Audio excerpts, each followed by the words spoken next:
Hey everybody, uglyShader here with my first ever YouTube video. So I'm still, I feel like I'm new at Blender, but that's probably just because there's so much to learn in Blender. I mean, I've been at it for a little over a year now, but again, there's so much to learn. Anyhow, I started getting into learning about volumetrics and playing around with like the smoke and fire simulations and stuff like that. And I threw together this little animation while I was playing around. I was throwing things in the environment, testing, seeing what I could do with the simulation, and I came up with this and was like, I kind of like that. So I animated it and threw it up on Facebook, and like 10 minutes later had people asking, is there a tutorial for this? If there isn't a tutorial for this, could you make a tutorial for this, and stuff like that. So here I am with a YouTube tutorial for how to create this, I think of it as like a gaseous swirl in space. I don't know what it is, but we're going to do a tutorial on it, so here we go. First things first, let's shrink this down, get rid of it, get some Blender going. Alright, let me turn on screencast keys so you guys can follow along with me, see what's going on. That's good letter size there. And let's kill off some of these windows. Sorry, my startup file is kind of hectic. Oh, and speaking of startup file, let me check real quick. Some of my startup files have backgrounds pre-appended to them so that they're just default and ready to go. We're good on this one. We got just gray going on. So under the Worlds tab, I'm going to go ahead and click Use Nodes and just drop its background to black for here in a little while when we actually need to do something with the background. All we're going to need for this setup, we're in cycles. The only thing in the environment is a camera, no light sources, nothing like that. And we just got our 3D view window, our node editor, and our timeline. That's all we're going to need for playing around with this. If I get through fast enough, I might jump into the compositor when I'm done and just throw some effects on it before I do that final render. But other than that, yeah, just a nice empty cycle scene. First things first, the way Blender does its simulation for smoke and flame and everything like that is it's based off a domain. And you can kind of look at it in the sense that the domain is the environment in which the flame or smoke can exist. And that's because we are doing this based off of volumetric shading. We are going to take an environment and then feed volumetric information into that environment to create the appearance of our flame. And like anybody that doesn't know what volumetrics is or hasn't played with volumetrics, like I'll just throw a cone in here real quick. Let's scale that up like that.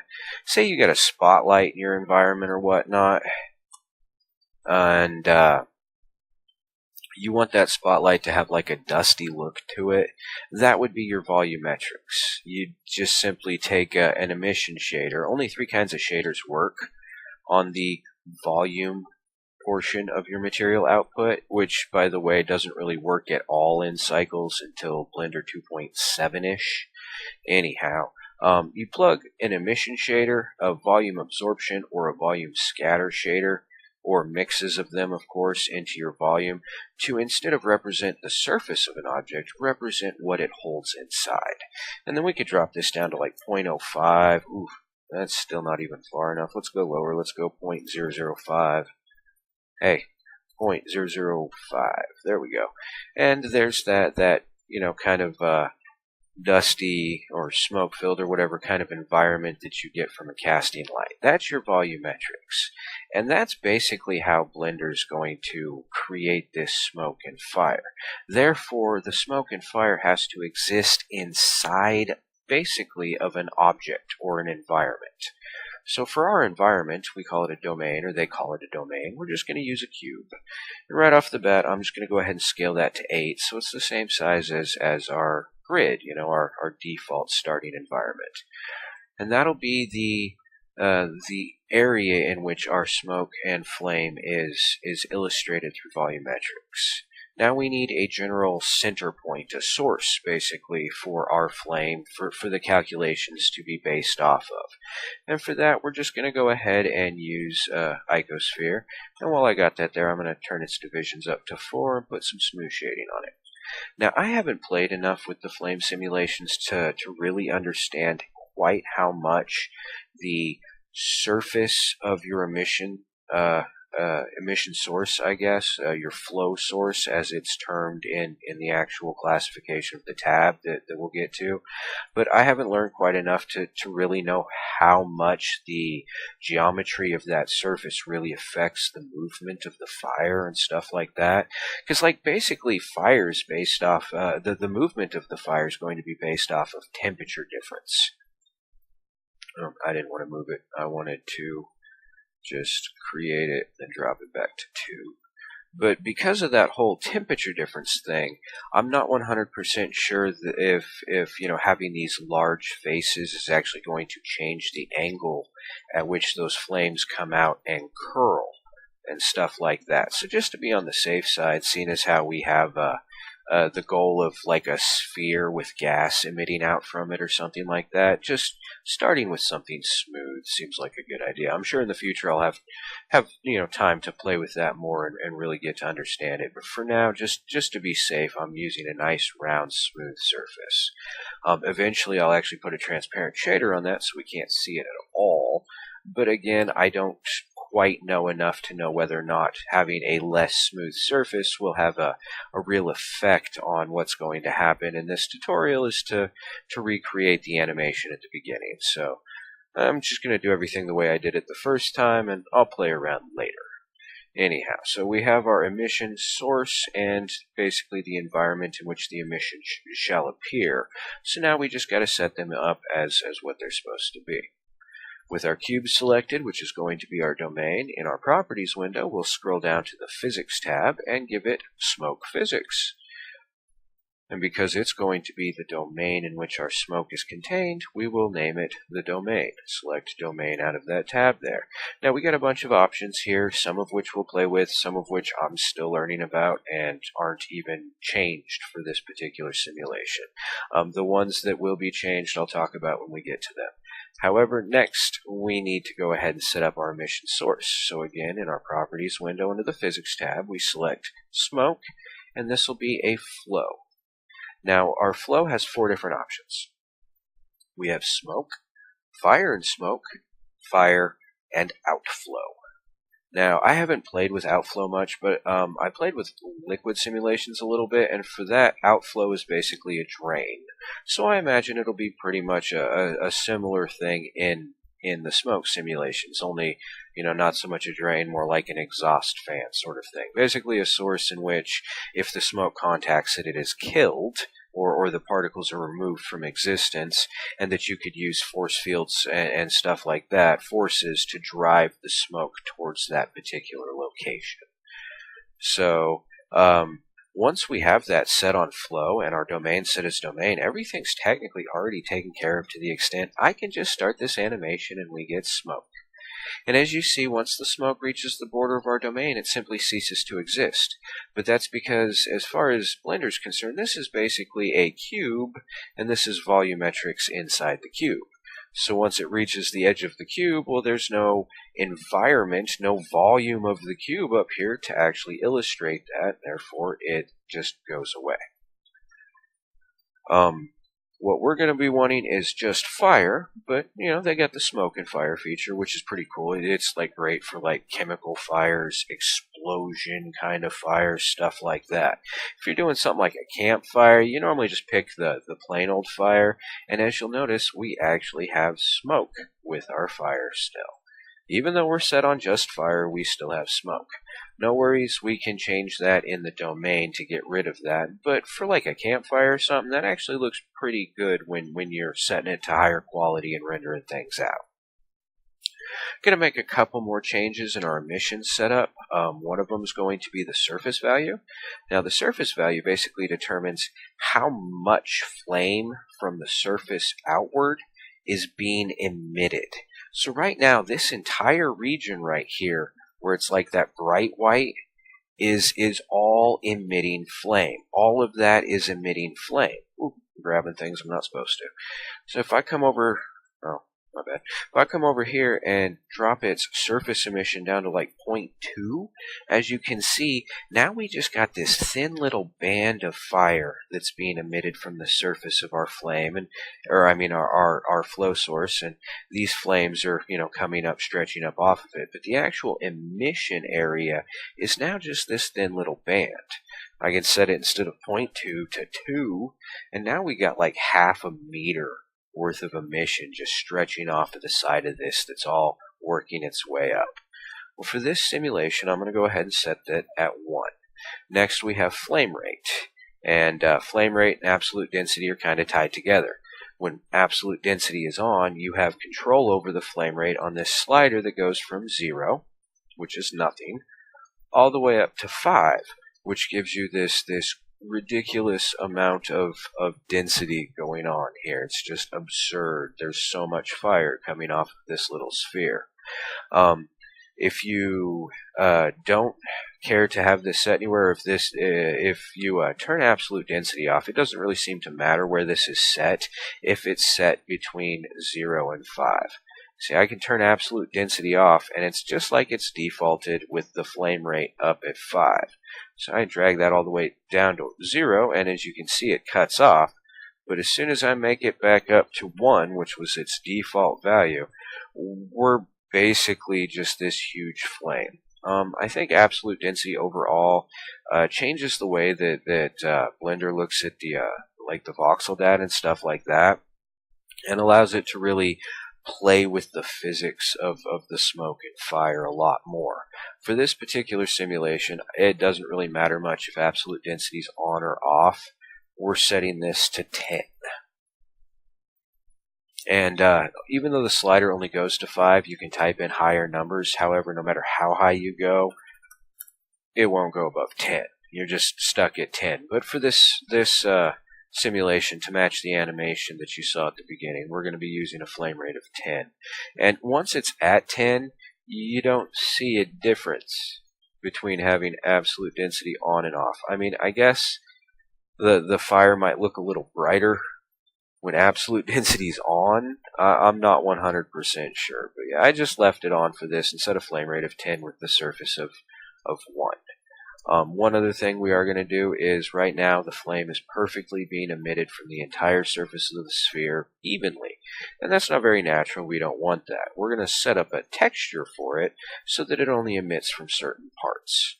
So after going into the Smoke Flow Advanced option here and click on Use Texture, we need to set up a texture for it. So we come up to our Textures tab, and I'm just going to go ahead and leave it on Brush or whatnot. I'm going to set New Texture.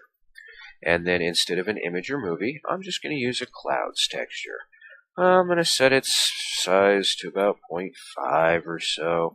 I'm not really going to worry about playing with its depth or anything. And I always forget, the flame will either be emitted from the white areas or the black areas. I can never seem to remember which it is. I always get it mixed up and stuff. But it'll basically just have an effect on how the flame is emitted. So let's go back to our flame flow, or our emission. Oh, I guess we were already there. Anyway, back in our Properties tab, back down here to the Smoke Flow Advanced, and we're going to go ahead and assign that texture to it. And with as high as we have it set right now for our flame rate, you can't really tell what's going on, but it's actually changed where the flame is being emitted from. There's more flame being emitted from some spots than there is others. So it's no longer perfectly symmetrical. We have variation to it now, which is much more natural. And one thing we can do is right now the variation is stagnant. It's not changing, it's not moving, and that's not very natural. So if we pause our animation and go back to frame 1, here we have an offset. You know what, I don't honestly know if I switch to material mode whether or not we'll be able to see that. No, that was worth a shot. Anyway, we have an offset that actually controls the positioning of that texture on our surface. So at frame 1, I'm going to go ahead and just hit I to give that a keyframe at 0.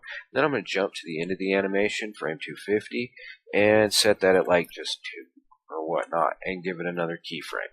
That way, throughout the animation, our texture will be moving and actually changing the orientation on the surface of where the fire is being emitted more from or less from. One problem I just thought about when it comes to that, though, is if we come over here and switch this to our graph editor and select that, you can see that by default let's full screen that. The curve, the animation scale or speed or whatnot is by default on a Bezier curve, which means it's going to slowly start moving, and then as we work our way towards the middle of the animation, it's going to move faster and faster and faster. And then as we work out of the animation towards the end, as we get closer to that frame 250 point, the animation is going to slow down again until it's pretty much not moving. And we don't want that. We want nice linear movement. So with these undo that real fast. I was trying to grab whatever. With our I have no idea what that's happening to me. I just want to select the stupid endpoints on our curve. We'll just do it that way. With our endpoints, with all of them selected, and by default all of them are, you can see that we have both of these adjustable bars that control our curve selected. We just want to hit T, which brings up our set keyframe interpolation menu. And we want our interpolation, which is that rate at which our animation changes in speed. We want that to be set at linear. That way, the entire time, it's just a nice, smooth, constant movement. And now that that's set, we can go ahead and switch that back to the node editor, because that's the only animation keyframe setup thing we are going to do for all of this. And now if I start this again, you can't really tell too much, but you can see that it's actually shifting the strength of the flame around the sphere a little bit. It's giving our flame even kind of a up and down strobe effect, stuff like that. So that's everything we're going to set. I'm going to turn this back to 10 though for our flame rate. And yeah, that's everything that needs to be set up for our flow. All the rest of our settings will be handled in the domain. So let's go ahead and select our domain. First thing, we don't want smoke, we just want fire. So we got to get rid of our smoke. That is right here under smoke flames, and it is this middle setting under reaction, the smoke. We can set that to 0, and voila, we no longer have any smoke to our fire. As far as the reaction speed, the reaction virtuosity, as well as the temperature for the ignition and the maximum, all of those I'm just leaving at default for this simulation. Next thing I'm going to do, which I think you should always do when it comes to smoke simulations or flame simulations, is the smoke adaptive domain. And once this, I'll restart that. As you can see, we now kind of have a domain inside of our domain that's moving around. Now, Cycles calculates the entire domain, the entire environment inside this cube when it's doing these calculations. It's measuring temperature of the air all through here to determine how that's drawing towards the flame to create that upward movement of the flame. As I've said, temperature difference is kind of one of the big driving forces of the flame's movement. Well, when you turn adaptive domain on, Cycles looks at only what it really needs. Like right now, it's determining that anything out here isn't really having enough of an effect on the movement of the fire to even worry about it. So why add all these bits of information, all the pixels or whatever, all that empty space? Why add that to the calculations and bog down your computer? There's no point for it. Well, the smoke adaptive domain does exactly that. It simply stops your computer from worrying about the calculations or incorporating the information from outside of this region in the calculations that it's doing, because it is not deemed as necessary.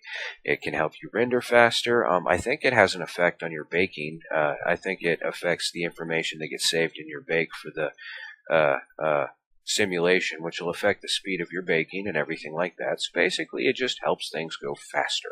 I see absolutely no reason not to use that with, the knowledge I currently have of smoke and flame situations. If I'm wrong, go ahead and point out a good example in the comments of when you shouldn't use smoke adaptive domain. Anyhow, with that on, next thing we're going to do is go ahead and we're actually going to change the size of our domain. Now, we could just grab it and scale it. However, if you'll notice, the flame just went hideous on us. All of a sudden, it lost all of its quality, its resolution. Now it's just like this weird big tube of color. There may be a workaround for that, but I have never been able to figure out how to scale my domain after everything's already set up without affecting the flame resolution itself, unless I come down here to the smoke adaptive domain and adjust under its resolution setting the additional. As you increase this number, the size of your domain increases, but as you can see, it did not change the appearance of my flame. Yeah, sure, it got taller, but it didn't lose resolution like it did when I simply scaled the domain. I'm not quite sure why. I still don't know enough about it to really understand that. I'm sure I'll learn it eventually, or somebody will tell me in the comments. But for now, when it comes to increasing the size of my domain after I've already set everything up, I tend to just stick with using the additional setting in the resolution for smoke adaptive domain. Now, one thing that is tied in with that you have to keep in mind is the overall resolution of your flame. If I increase the resolution of my flame, or here, first things first, let me go ahead and set this back to where it was. If I go ahead and increase the resolution of my flame, and be careful doing this if you don't have a very nice computer, the higher this gets, the slower everything will be, without question. But I can just keep increasing the resolution of this flame and get a prettier, more detailed, more realistic looking fire or flame out of it every time. As you can see, though, it's already putting a hurt on things. I dropped to 10 frames a second as that was coming up, and this is a rather nice computer that I'm doing this on. But yeah, as you can see, now I have this just beautiful, highly detailed flame, much more so than it was when it was set at 32. And for the animation that started at this video, I have its divisions on its base resolution set at 128. However, what you have to keep in mind is that if you use the additional setting under resolutions and smoke adaptive domain to increase the size of your domain, then when you increase the divisions for the base resolution of your flame, it's actually going to shrink that domain back down a little bit. So the higher this goes, the higher you're going to have to raise this in order to still maintain enough room to properly display your fire simulation for what you're wanting to do. And keep in mind that the smoke adaptive domain resolution adjustment here, this one that allows you to increase that size, maxes at 512. And that's just not slider. I can type in any number I want, and it's not going to go above 512. So that's something you have to keep in mind when picking your dimensions, divisions for your resolution, the base resolution of your flame. Mind you, I've only ever tried to bake a flame at 256 one time, and it was at 7% after like 9 hours on slide GTX 1080 Ti's. The 11 gig 1080 Ti's, so I've never actually tried to finish a bake or render anything with 256 divisions on the resolution on anything. I've never finished anything above 128 when it comes to that, especially because of this setting down here, the smoke high resolution setting, which we'll get to in a minute. So yeah, for this overall animation, when it's finished, it'll be at 128. While I'm working on it, though, I'll just keep it at like 32 or 64. For the adaptive domain, the additional down here or whatnot, 128, I'm sure, is more than big enough for when this resolution moves up to 128. If I give this an overhead perspective, oops, didn't mean to do that, meant to zoom out a bit. Yeah, the 8x8 grid is probably all the bigger or all the more space I'll need. So I can even bring that down further. I'll leave some excess though, just to be safe, just to make sure I don't end up with my flames running out of the side of my environment, because I mean that would just look ridiculous. However you set it up, you definitely want to make sure that if your flames are reaching or your smoke is reaching the edge of your domain, that it's not seen in the camera. You don't want your smoke just reaching a certain height and instantly disappearing. You want it properly fading out into the environment. So always be mindful of your domain size, especially when you're making adjustments on your divisions for your final render and stuff like that. You just definitely don't want a problem with your smoke hitting the domain or your flame hitting the domain. It'll really take away from the look of your render, and it's just something to be avoided. Alright, so we got our smoke adaptive domain covered. The next problem we're having is that our fire is going straight up in the air. It's just straight up in the air, and we don't want that. We want like that swirl going on in space. And first thing we're going to do to take care of that, as I said before, temperature difference is one of the main driving forces towards the movement of fire. And lucky for us, we have a temperature difference setting right here. All we got to do is set that to 0. And then restart the simulation, and as you can see, our fire is going nowhere. It is simply being emitted from our sphere and staying there because there is no force moving it around. Now, just to be on the safe side, and I really don't know if it's going to have an effect, I'm going to go ahead and go down here to Smoke Field Weights and turn my gravity off, just in case. The fire itself, nothing seems to happen. If I go ahead and ooh, that might change my settings. Oh well, we'll just do this really quick. If I just switch that to smoke, even with gravity off, I've noticed kind of a unique quirk that after a moment, you see my box getting bigger, the smoke will actually start to fall downward. And I've actually thought about using that in like, those videos where they shoot ink into water. I think you could actually pull off a very similar effect by using the smoke falling. But yeah, it's a different video. Anyway, back to what we were doing. Let me go ahead and switch that back to fire. And, oh, look at that. All my settings stayed. How nice and convenient is that? Ooh, but we are going to have to go back to domain and... oh, nope, smoke is still off. Okay, we're good. Alright, so we got our fire. It's no longer shooting up in the air. Now we need to make it swirl. And we're going to do that nice and simple with a force field. And we're just going to use a vortex force field. Now, under the physics settings for the vortex force field... ooh, hey. We're starting to get a little bit of swirl in our fire. Anyway, the first thing I'm going to do is go ahead and turn this strength up to 10. And right away you can see we have a reaction. We got this flame tornado going on. And it's kind of cool looking, but that's not what we're after for this. And why we're getting that is because the force field emitter actually is defined with a shape. And right now, as you see, it's labeled as a plane shape, which means we pretty much have a flat plane running through here that's emitting that swirling force up out of the top as well as down out of the bottom. In order to get the effect of the simulation we want, all we got to do is switch this to point. If I restart that, voila. We already have the main basic appearance of what's in the animation. Next thing I'm going to do though is go ahead and turn this flow up. Flow, it kind of almost adds a liquid simulation effect to the movement that the force field is inducing in the fire. So if I turn this flow up to 5 and restart this, let it restart.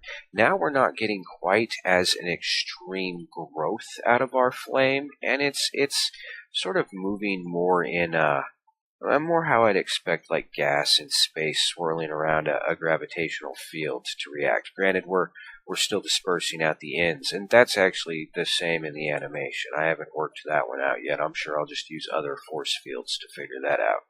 So yeah, as it is, we're pretty much done with a majority of everything that needs to be set up. The only difference right now between the animation at the beginning and what we got going on right now is that this doesn't have nodes to give it materials, and for the animation, divisions was set at 128 for its base resolution, and then smoke high resolution is turned on. And this is a nifty little feature. I love that it's in here. It's basically like, well, here, we'll let this get up to about frame 60. just so we can see some of the fire. It's basically like adding subdivide and smooth modifier to your smoke. It's just adding a lot more resolution and appearance. And I believe this is a multiple, so like I'm currently set at 128 base divisions. By turning smoke high resolution on and setting it at divisions of 1, I believe I'm just doubling this. So that'd be 256 divisions, and then I'm sure it's that stacking growth sort of thing where this would be probably like 512 resolution or whatnot, or divisions basically. So it's just like adding a subdivision and smooth modifier to your smoke. Even comes with this nice little noise increase method and stuff like that. For the render, the animation at the beginning, it's set to a divisions of 2, and its strength on the noise is set to 1. I left the wavelet and full sample and everything like that. And that right there, 128 on those divisions, with all of these settings the way we've set them up, all of this as is exactly the way that animation is set up. So now once you get to this point, it's time to bake. Baking sucks, of course. We are going to save a copy, more or less, of all these calculations that your computer keeps doing every time you click play on the simulation. So instead of the computer actually going through the effort of doing all those calculations over and over and over again while we play with it, when it renders, every single time it needs to generate that simulation, what we're going to do is basically make a copy of that information. And we'll do that with baking. However, unfortunately, as you can see, all our bake settings are grayed out. We can't do anything with this. And that's because right now, wow, it pulled something up. But it's not letting me change anything. Anyway, right now it doesn't want us to bake it or do anything with that because the scene has not been saved. Blender wants us to save the scene before it'll let us bake the calculations for these current settings. And I imagine that's probably just because when we save it, it's going to save these values that we have plugged into these different variables to a particular location that it'll then be able to use for doing its calculations. Also, if you ever decide you want a flame that's not just a default 250 animations long, you're going to have to save the scene first and then adjust this right here. When you create your domain and your emission source and everything, it defaults to the 250 frames that all Blender animations just default to right out of the gate. And you cannot increase or decrease that until you have saved your scene. I can increase the duration of my scene all the way up to as many frames as I want. I could set it at 500 right now, but it's not going to do me any good because as soon as it hits frame 250, it's going to stop calculating all the information for the fire itself, and it's just going to stop in place. It's going to quit moving. So what we need to do is we need to come up here and go to Save As, and I'll just save it on the desktop under Untitled. That's fine. I don't care if I copy over that one. It was probably the same thing. And now that we've saved this, all of our smoke cache options are now available. We can increase the duration of the animation so that it'll run calculations for longer and stuff like that. But most importantly, we can bake it. Now, I'm going to go ahead and hit bake. I'm going to talk about a few things. I'm going to pause it while it finishes baking and come back when it's done. One more time, though, just to make sure. Smoke adaptive domains at 64, that's fine. Divisions at 128, that's fine. And the smoke high resolution at 2, strength of 1, yep, everything's good. Bake.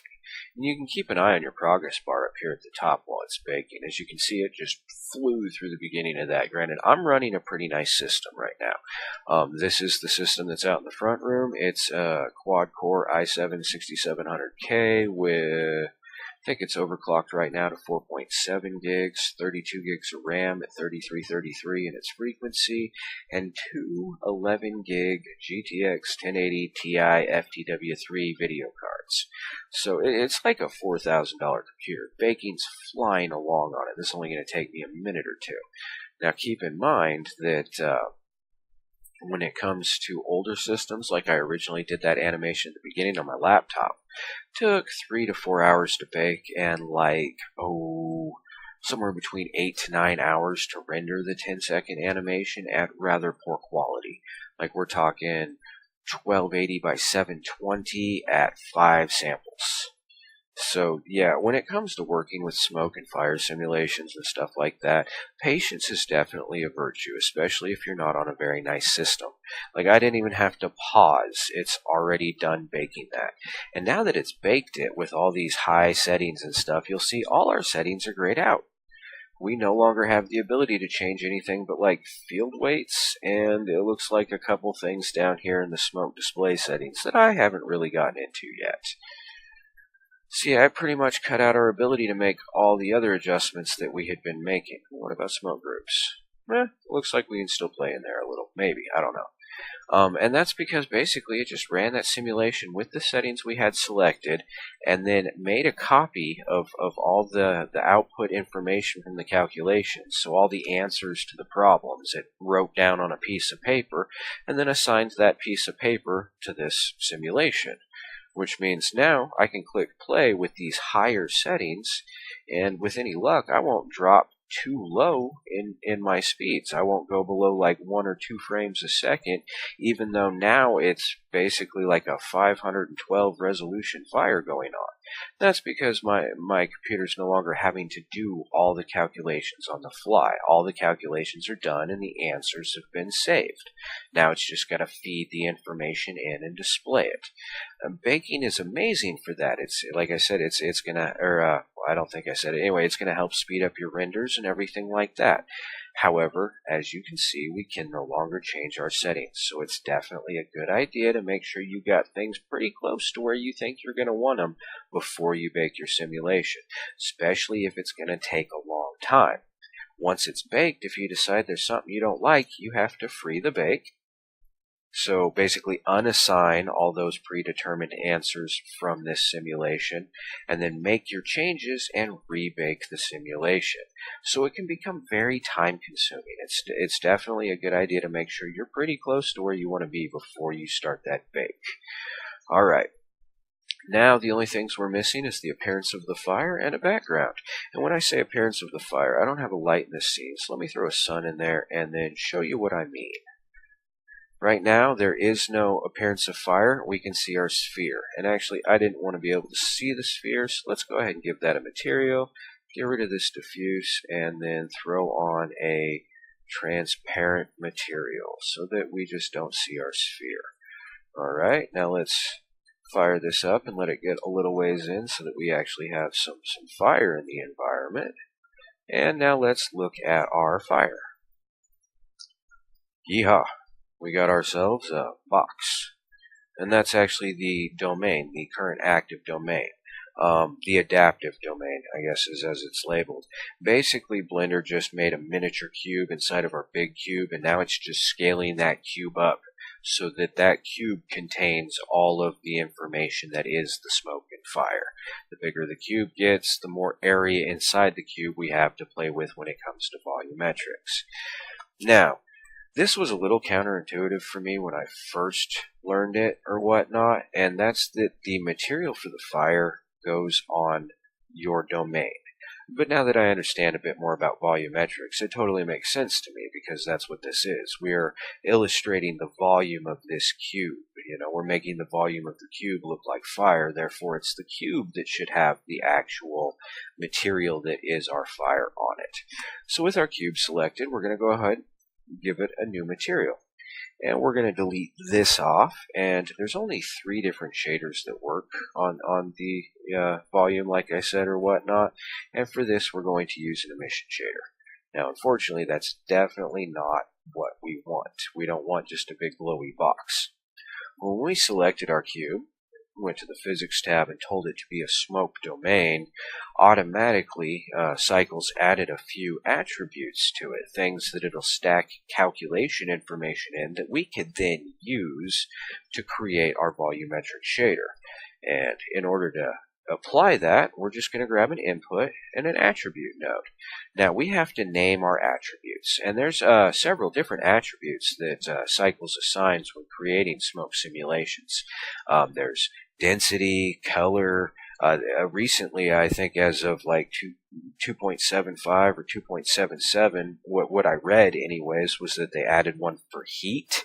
I still haven't played with that, but that sounds like it could have some cool potential to it or whatnot. Anyhow, the one we're going to be using is Flame. Now we have to give the attribute node the name of the attribute we want to use. And we have to make sure that everything is typed properly because these are pre-assigned attributes. Cycles already created them, gave them names, and filled them full of information for us. Well, Flame, no capitals, F-L-A-M-E. Done. That is our attribute. Now we can plug this into the strength on our emission, and instantly you see, voila, we have basically the body of our flame. I mean, there's no color there, but we have the body of it. If we were to plug the color of this attribute into the color of the emission, it just kind of grayscales it a little bit further for us. Not really what we want. So in order to give this the color that we want it to have, we're just going to drop a color ramp node in there out of the converters category. And for the animation, I simply added one more node. Oh wait, no, actually I added two nodes. And both of these middle nodes I just made magenta, basically. Or pink, whatever you want to call it. All red, all blue, no green. Max brightness, basically. And that was the two center ones. I left the top one as white. And this one here, I just switched to all blue. Then I made a little bit of adjustment, like I brought this one up a little further and then brought the white closer to it to bring out more of that white in the middle of the environment. And brought this up a little further so that more of the blue could blend in at the edges. And then brought the blue up into it more like that. And there it is. That's pretty much, I mean, some of the values for color and stuff might be a little bit off, but that's pretty much what's in the animation right there. Transparent sphere in the middle with the flame swirling around it. Only other thing we need in this scene is a background. So I'm actually going to render this out in two different layers so that I can apply some compositing to this without having to worry about like an ID mask or anything like that. And then I'll render out the background as a separate layer. So let's go up to our scene and click on the plus so we have two layers to work with. We'll call this one main, and it'll just be this first layer here that has our fire simulation in it. So we'll assign that to layer 1. And then this will be our background, and it can be layer 2. Because it doesn't, layer 2 down here doesn't have anything in it, so that'll be our background. So with our background selected, we'll click on layer 2. The only other thing we need to set up is for our main layer, we don't want it to use the environment. That way we could apply some blur, some sparkle or something, the simple star filter or whatever to our stars in the environment without them affecting this at all. Our environment's actually going to be really easy. I'm just going to use a real basic setup that I use from time to time. We're going to throw in a texture. It's going to be, now I'm sure I'm going to say this wrong, so feel free to correct me in the comments. Voronoi or Voronoi? I have no idea how to say that. So yeah, we're going to throw one of those in there.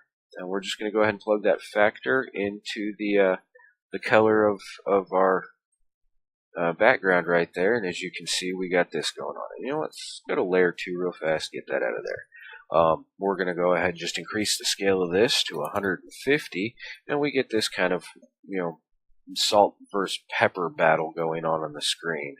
Turn that into stars. All we need to do is throw a brightness contrast node in there. We're going to drop the brightness to like -1, and then turn the contrast up to like 0.5. And bam, we get stars, and they are all over the place.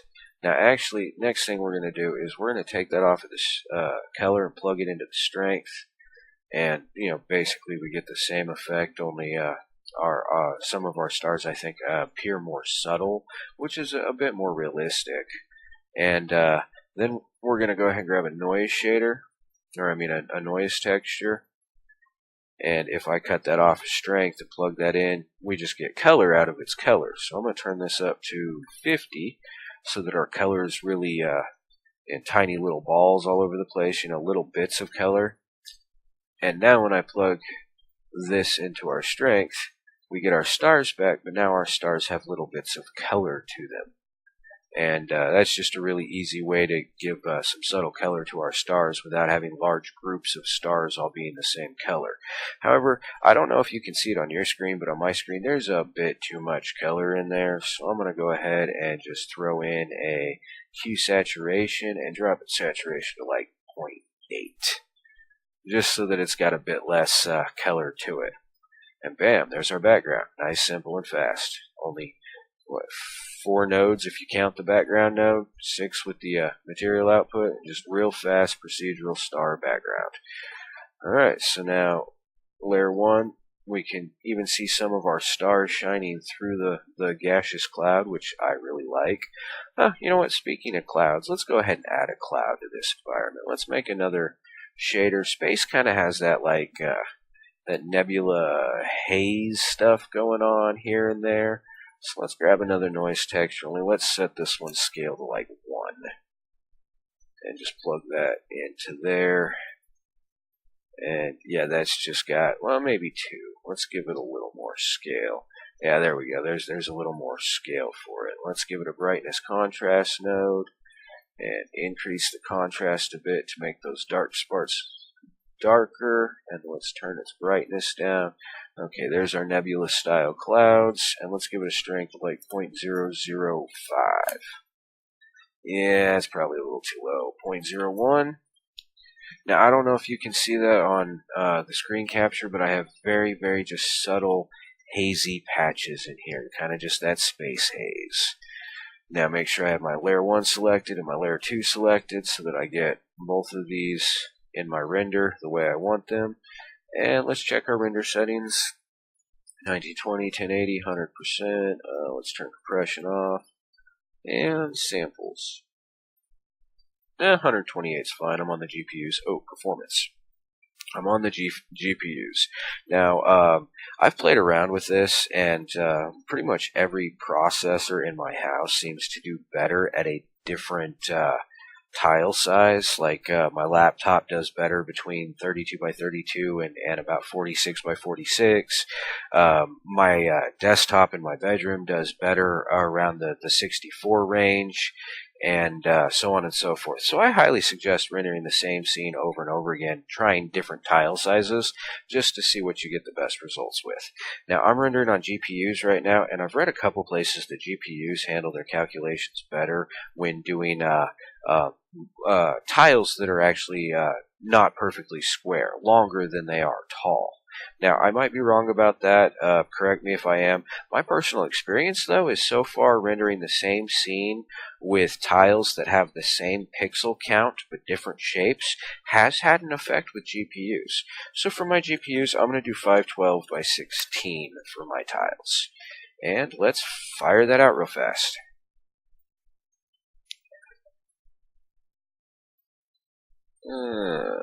Yeah, see, that's not too bad for 128 samples at 1920 by 1080. Granted, you probably don't have to go that high with the samples.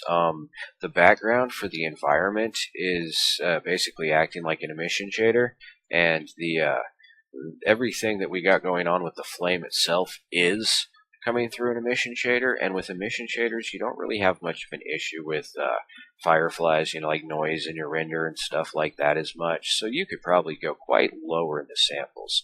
The video and the animation, as I said, was, I did that on my laptop, which is a little 2.5 gig dual-core i5 with no discrete graphics, and it took forever on that, but I did that at horrible samples, like 5 samples, and there wasn't really any fireflies or anything in it, but again, that's just a result of the everything being displayed with emission shaders.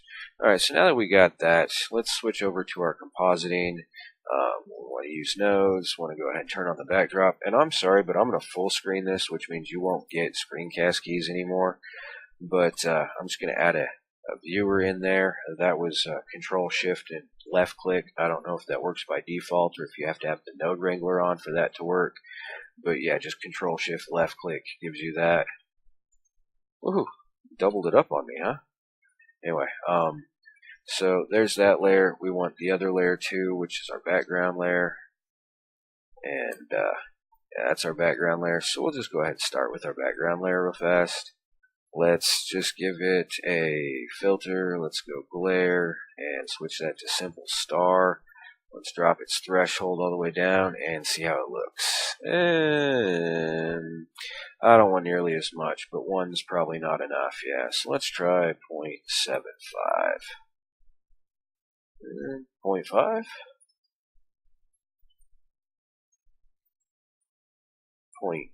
Oh, what am I doing? I want 0.01. That's what I'm after. Alright, so 0.02.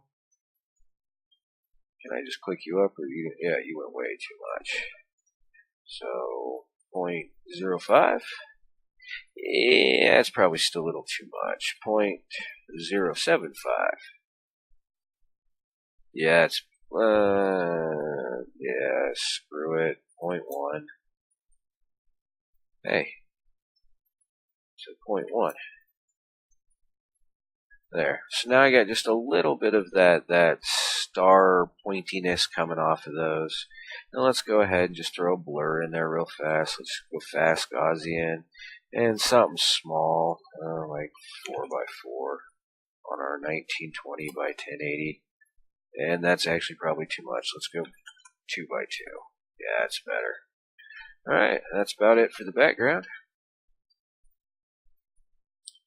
Now for this guy, I'm going to add pretty much similar stuff, only instead of the simple star, I'm going to switch that to a fog glow. And let's put its threshold at 0.5. And that's just giving that center that little bit of glow there, a little bit of extra shine to it. And yeah, that's actually probably it. Let's just go ahead and throw a color in here. Add these guys together. And yeah, zoom that out a pinch. That's pretty much it. So plug you into the compositor. And we can go back to default. And that is the animation. The only thing left is to go ahead and pick your file destination, set your compression settings, and animate. Now I'm going to go ahead and not animate because you got to see it at the beginning of the video, but yeah, that is everything that is necessary to produce that animation at the beginning of the video. Hope you enjoyed the video. Sorry, I tend to ramble on a bit. If you have any questions or comments, go ahead and just throw them in the comments section. If you'd like to maybe see me do other tutorial videos, just let me know. Like I said, I'm still learning quite a bit about Blender. There's so much to learn.